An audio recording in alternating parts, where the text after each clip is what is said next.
Parte 2, Capítulo 13. Saime havia sumido. Numa bela manhã, não apareceu no trabalho. Alguns desavisados comentaram a sua ausência. No dia seguinte, ninguém mais falava dele. No terceiro dia, Winston foi ao vestíbulo do departamento de registro para dar uma olhada no quadro de avisos.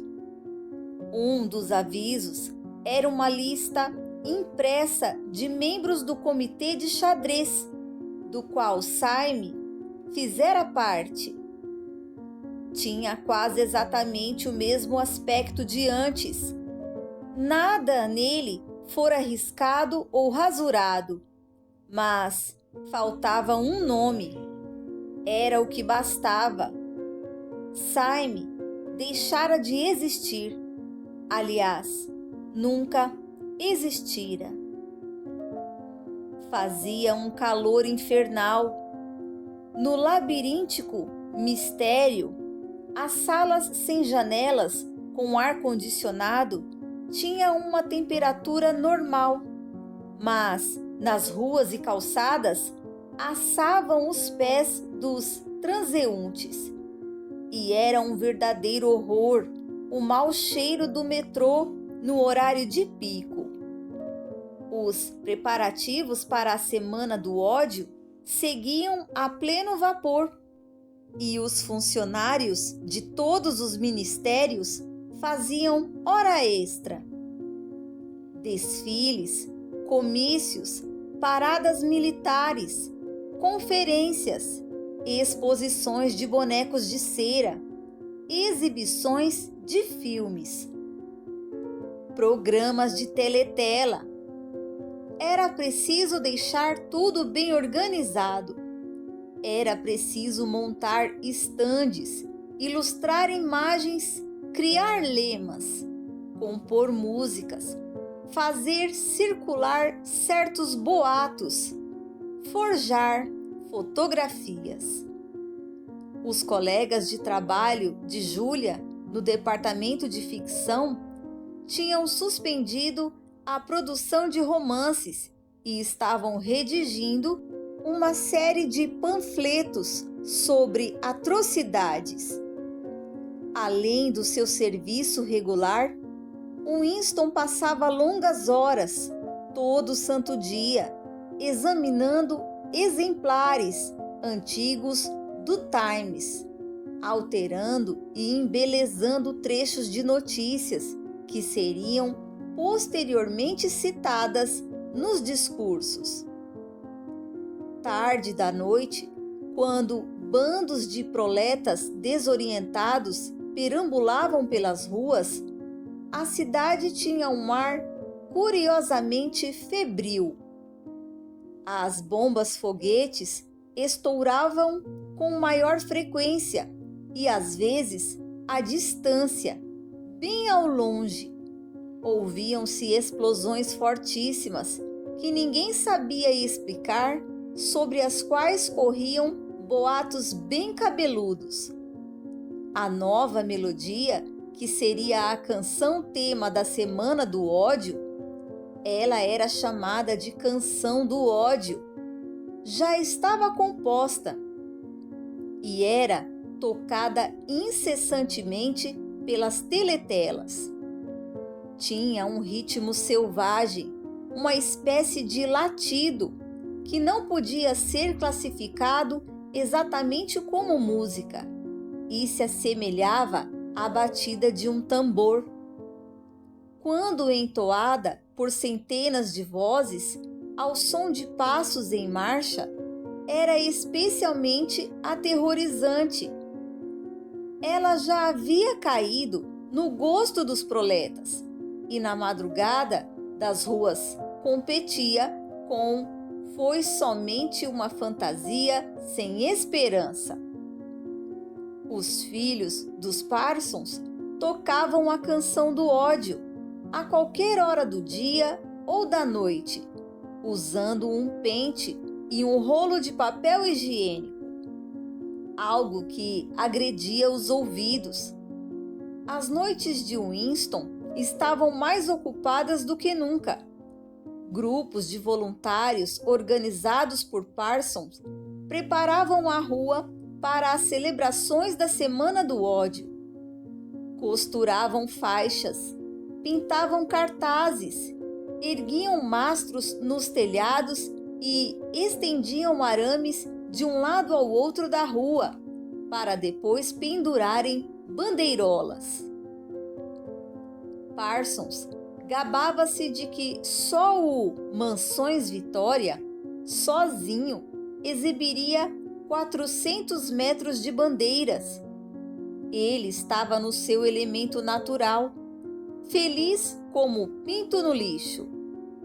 O calor e o trabalho manual lhe haviam oferecido, inclusive, o pretexto ideal para retomar o uso do short e da camiseta aberta após o expediente. Estava em toda a parte, a todo momento, empurrando, puxando, serrando, martelando, improvisando, animando a todos com estímulos amistosos e exalando de cada dobra do seu corpo o que poderia ser definido como uma reserva inesgotável de um cheiro acre de suor. De repente, um novo cartaz surgiu nas ruas de Londres.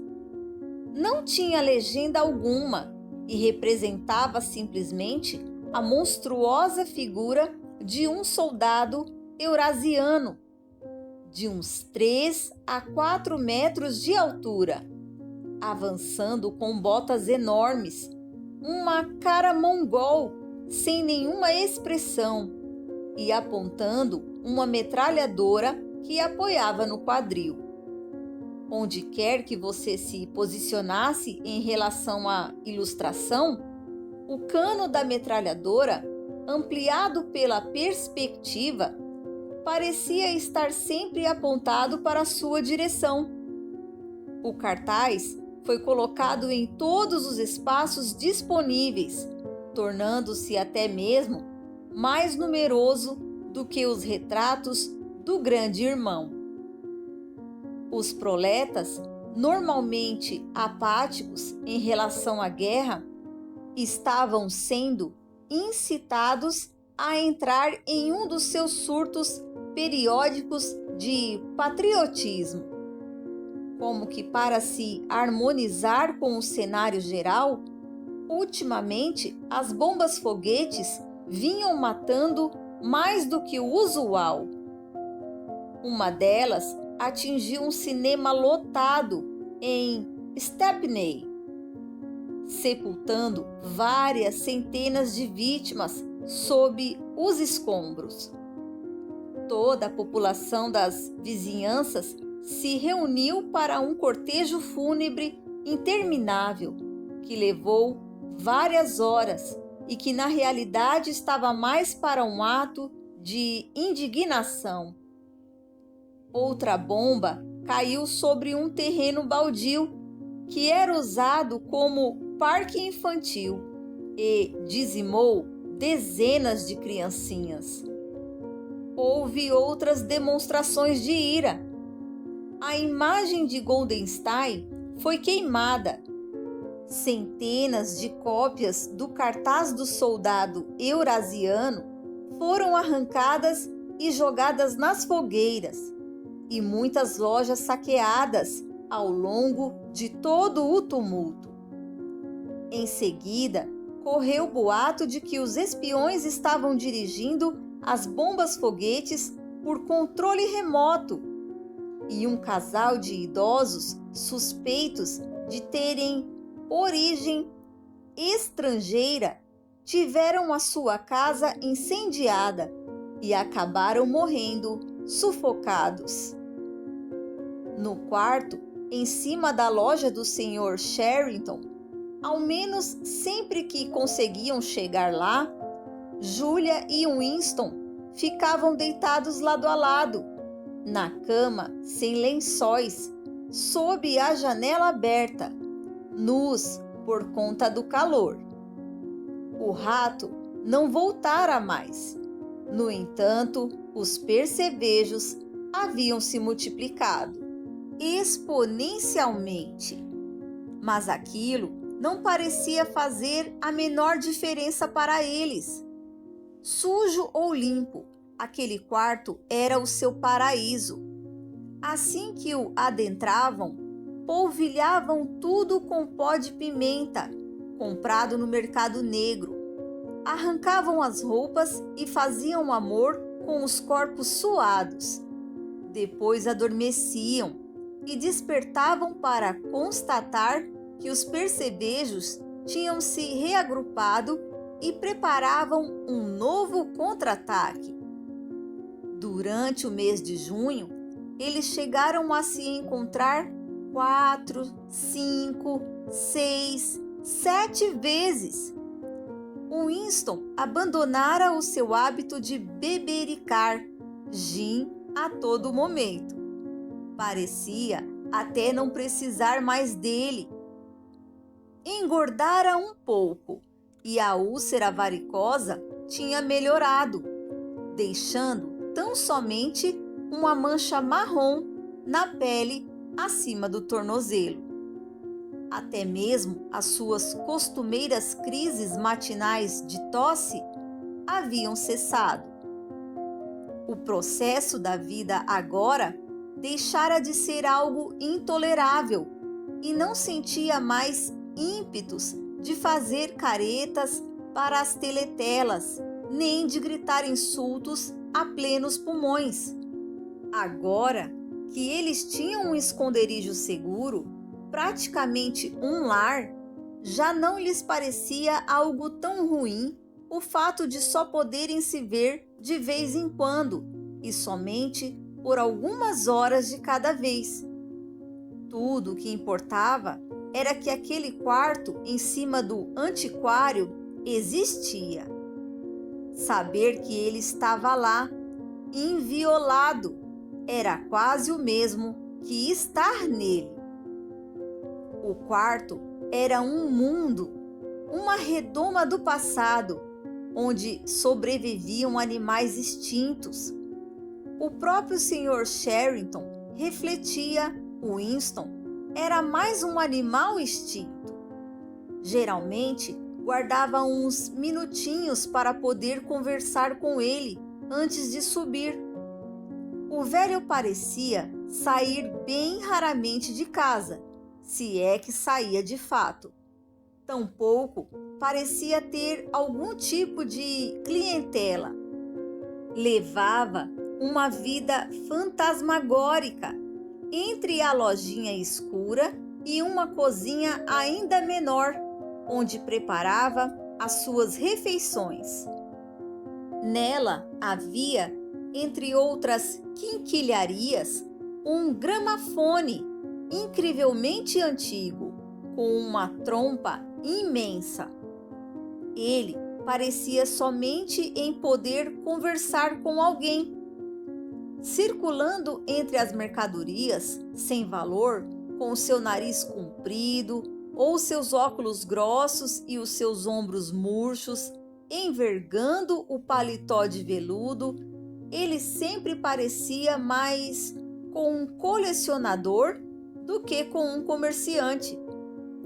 Com uma espécie de entusiasmo desbotado pelo tempo, manipulava esta ou aquela velharia insignificante. Uma rolha de porcelana, a tampa pintada de uma caixa de rapé quebrada, um medalhão sem valor, contendo um tufo de cabelo de algum bebê falecido. Mesmo sem nunca demonstrar interesse genuíno de que Winston a comprasse, mas simplesmente de que a pudesse admirar por um momento. Dialogar com ele era como ouvir os sons de uma caixa de música bem gasta. Dos recônditos da memória, ele tirava novos fragmentos de canções e rimas esquecidas. Havia uma sobre 24 gralhas, outra sobre uma vaca de chifre torto, outra sobre a morte do pobre pinta-roxo. Fiquei pensando que talvez pudesse lhe interessar, dizia, com um riso um pouco constrangido, sempre que aparecia com um novo fragmento. Só que ele nunca conseguia se lembrar de mais do que alguns poucos versos de cada canção. Winston e Julia sabiam. De certa forma, isso sempre esteve na mente deles, que o que se passava não teria como se manter por muito tempo.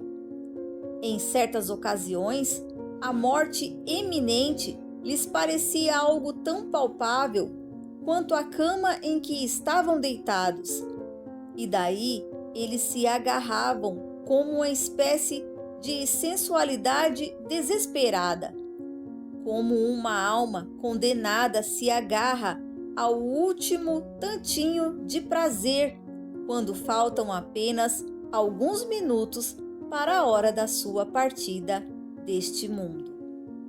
Mas também havia ocasiões em que eles tinham a perfeita ilusão não somente da sua segurança, como da permanência indefinida daquela situação.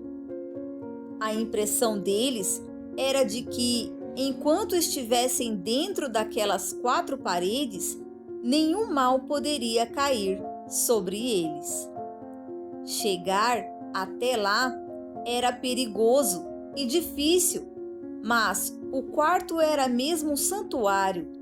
Era como se Winston olhasse dentro do peso de papel, com a nítida sensação de ser perfeitamente possível penetrar naquele mundo de vidro e que, uma vez lá dentro, o próprio tempo deixaria de passar. Com certa frequência, ambos se entregavam a sonhos e fantasias de fugas da iminente do seu destino sombrio. Teriam sorte indefinidamente e poderiam levar aquele caso adiante, assim como era hoje, pelo resto da vida. Ou então, Catherine morreria e, graças a manobras sutis, Winston e Julia conseguiriam se casar. Ou então, iriam se suicidar juntos, ou desapareceriam, se disfarçariam para não ser reconhecidos, aprenderiam a falar com o sotaque dos proletas, arrumariam um emprego numa fábrica e viveriam as suas vidas numa vila qualquer, sem que ninguém do partido jamais se desse conta. Eram ideias absurdas, eles bem sabiam. Na realidade, não havia chance de fuga. Não tinha intenção nem mesmo de executar o seu único plano factível, o suicídio. Viver dia após dia, semana após semana, alargando um presente que não tinha futuro. Parecia um instinto irresistível, tal como os nossos pulmões sempre irão aspirar o alento seguinte, enquanto houver ar. Às vezes, eles também falavam de se dedicar à rebelião ativa contra o partido, mesmo sem a menor noção de como dar o primeiro passo. Ainda que a fantasia da Irmandade fosse real, restava a dificuldade de saber o que fazer para encontrá-la.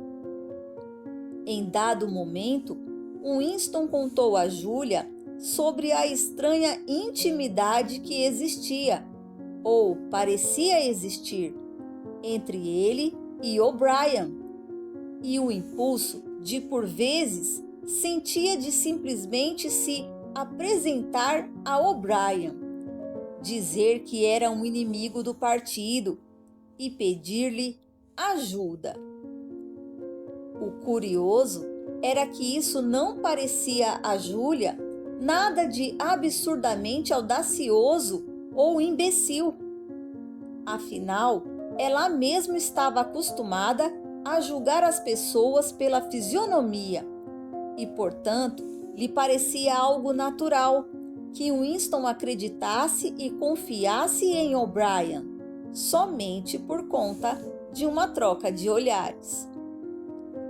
Além do mais, ela partia do princípio de que todo o mundo, ou praticamente todo o mundo, odiava secretamente o partido e não hesitaria em burlar as suas leis, se julgasse que era inteiramente seguro fazê-lo. Mesmo assim, ela se recusava a crer que existia, ou poderia existir, uma opção ampla e organizada ao partido. Todas aquelas histórias sobre Goldenstein e o seu exército clandestino eram, segundo ela, basicamente um monte de bobagem, coisa que o próprio partido inventara pelas suas próprias razões e que todos tinham de fingir que acreditavam. Incontáveis vezes, em comícios do partido e manifestações espontâneas, Júlia pedira aos berros a execução de pessoas cujos nomes nunca ouvira antes e cujos supostos crimes ela não passava nem perto de acreditar que fossem mesmo reais. Sempre que havia julgamentos públicos, ela ocupava o seu lugar em meio aos destacamentos da Liga da Juventude, que rodavam os tribunais desde a manhã até a noitinha, brandando de tempos em tempos: morte aos traidores! Durante os 2 minutos de ódio, ela sempre superava os demais nos insultos a Goldenstein. No entanto, tinha uma ideia bem vaga acerca de quem era Goldenstein de fato e das doutrinas que ele propagava.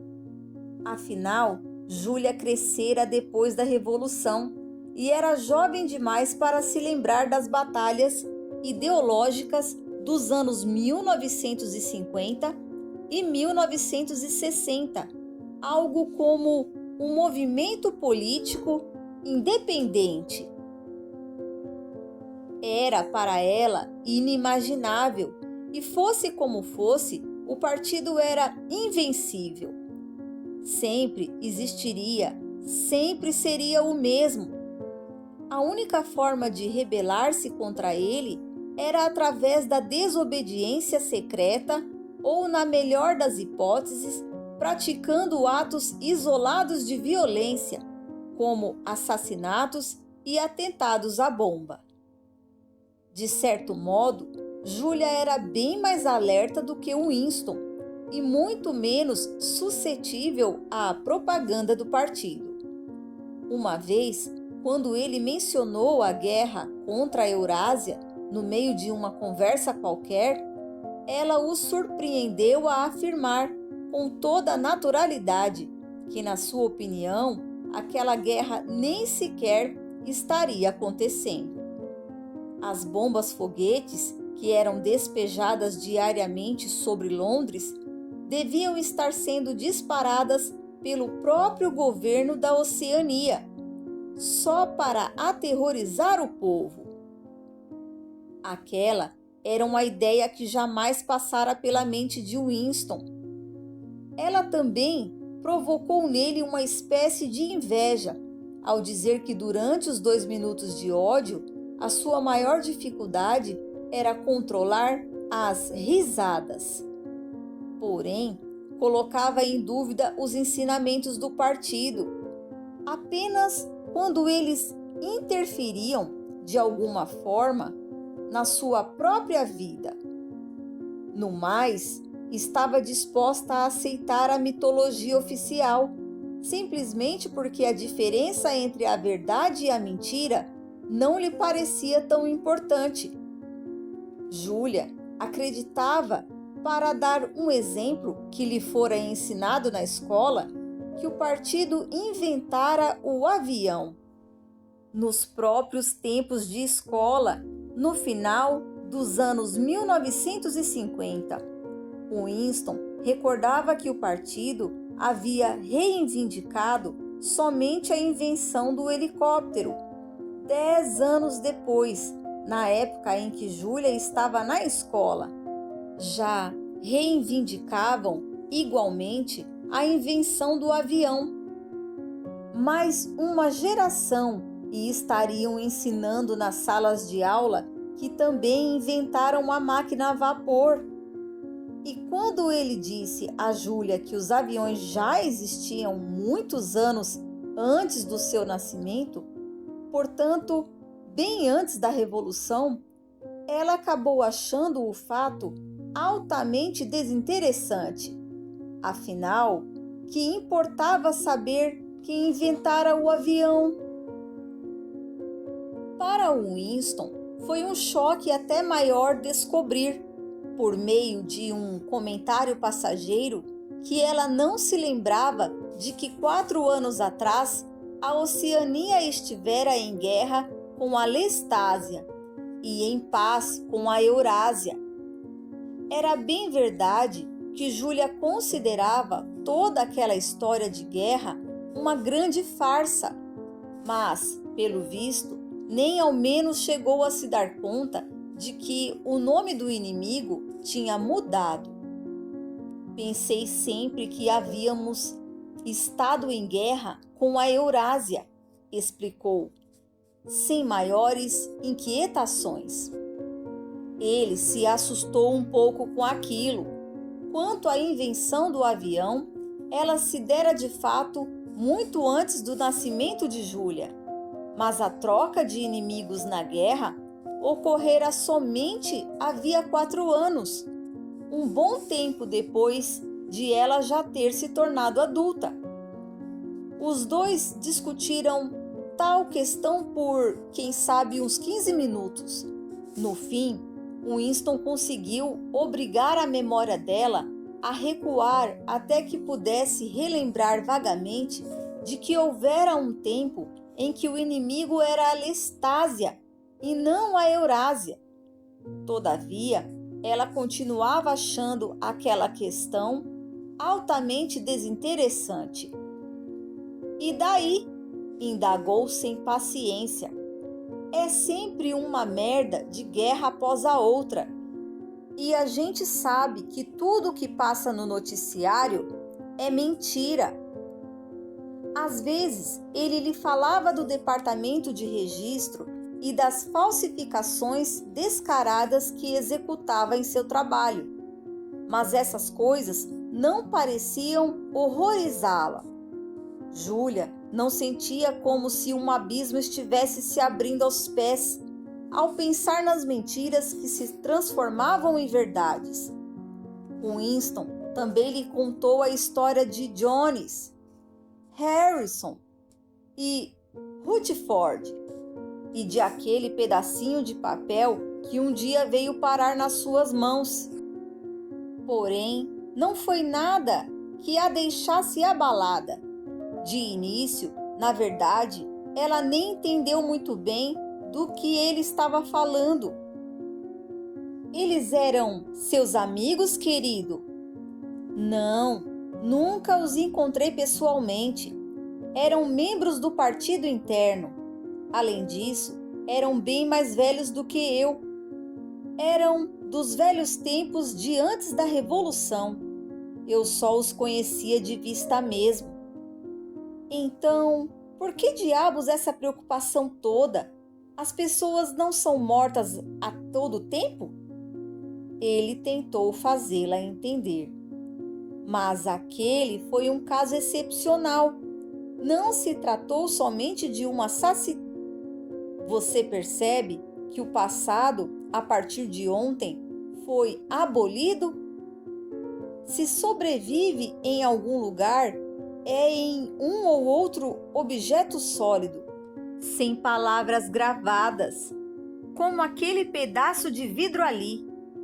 Nós já não sabemos praticamente mais nada sobre a Revolução e os anos anteriores à Revolução. Todos os registros foram destruídos ou falsificados. Todo livro reescrito, todo quadro retocado, toda estátua, rua e edifício rebatizados, toda data histórica alterada. E tal processo continua, dia a dia, minuto a minuto. A história parou. Nada existe que não um presente sem fim, onde o partido é sempre o dono da razão. Eu sei, é claro, que o passado é falsificado, mas jamais seria capaz de provar, mesmo tendo sido eu mesmo o autor da falsificação. Uma vez executado o serviço, não restam provas. A única prova está na minha própria mente, e nem sequer tenho certeza se outros seres humanos partilham das mesmas recordações. Foi tão somente naquele caso, em toda a minha vida, que tive nas minhas mãos uma prova real, concreta, depois de um fato ocorrido, anos depois dele, aliás. E de que adiantou? De nada adiantou, porque joguei a prova fora minutos depois. Mas se a mesma coisa acontecesse hoje, eu a guardaria comigo. Bem, eu não faria isso, querido. Não me importo em correr riscos, mas tem de ser por algo que vale a pena, não por recortes de jornal velho. O que você poderia fazer com a tal prova se a tivesse guardado? Talvez pouca coisa. Mesmo assim, era uma prova. Poderia ter ajudado a semear algumas dúvidas aqui e ali. Caso eu me arriscasse a mostrá-la a alguém. Realmente, não creio que possamos mudar algo no nosso tempo de vida, mas dá para sonhar com pequenos grupos de resistência brotando aqui e ali. Pequenos grupos de pessoas que vão se unindo e que vão aumentando com o tempo. Quem sabe, deixando alguns registros bem conservados para que a geração seguinte possa continuar a rebelião de onde paramos. Não estou interessada na próxima geração, querido. Estou interessada em nós. Ora, isso porque você só é rebelde da cintura para baixo. Júlia achou a frase dele uma ironia brilhante e envolveu-o nos braços, deliciada com a sua inteligência. De fato, Júlia não nutria o menor interesse pelas diversas ramificações da doutrina do partido. Sempre que Winston começava a falar dos princípios do Ingsoc, do duplo pensar, da mutabilidade do passado e da negação da realidade objetiva, ia se valer de palavras em nova língua. Ela se entediava logo, ficava confusa e dizia que jamais prestara atenção àquele tipo de coisa. Sabia muito bem que tudo aquilo não passava de uma grande baboseira. Então, por que diabos se preocupar com tais assuntos? Ela sabia quanto aplaudir e quando vaiar. E isso era tudo o que precisava saber. Quando ele insistia muito com esses assuntos, Júlia tinha o hábito desconcertante de cair no sono. Era uma dessas pessoas que tem o poder de adormecer a qualquer momento e em qualquer posição. Dialogando com ela, Winston se deu conta de como era fácil exibir um ar de ortodoxia sem fazer a menor ideia do que fosse ortodoxia. De certa forma, a visão de mundo do partido era adotada com maior convicção por aqueles incapazes de compreendê-la. Eles aceitavam as mais flagrantes violações da realidade porque nunca percebiam por completo a enormidade do que se solicitava deles e não estavam suficientemente interessados nos acontecimentos públicos para entender tudo o que se passava. Graças à sua falta de compreensão, graças à sua ignorância do plano geral, eles conseguiam preservar a saúde mental. Eles simplesmente engoliam tudo, e o que engoliam não lhes causava mal, porque não deixava resíduo algum, exatamente como um grão de milho que atravessa todo o corpo de uma ave sem ser digerido.